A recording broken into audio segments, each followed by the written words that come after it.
नमस्कार मंडळी, स्वागत आहे आपल्या यूट्यूब चॅनलवर.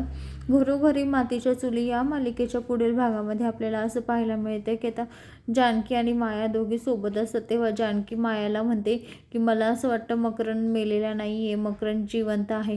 तो MK एंटरप्राइजेसच्या थ्रू आम्हाला त्रास देतो आहे.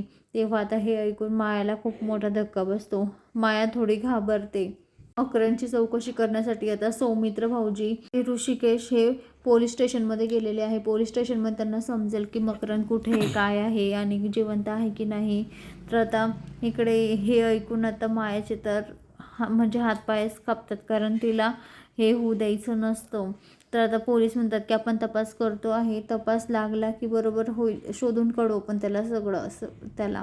तर आता दुसरीकडे माया ऐश्वर्याचा प्लॅन असतो की मायाला किडनॅप करायचं आणि किडनॅप करून तिच्याशी बोलायचं. तेव्हा आता जानकी आणि माया मंदिरात जात असताना एक गाडी येते गुंडांची. ते गुंडांची गाडी मायाला किडनॅप करते. ते मायाला किडनॅप करते, गाडीत बसवतात आणि ऐश्वर्याकडे घेऊन जातात. तर ऐश्वर्याकडे माया गेल्यावर माया म्हणते की आपल्याला ऐश्वर्या दोघींना खूप भांडण करावे लागतील, कारण यांना समजायला नको की आपण दोघी एकत्र आहे म्हणून आपल्याला एकमेकांचा तिरस्कार करावा लागेल, खूप भांडण करावं लागेल.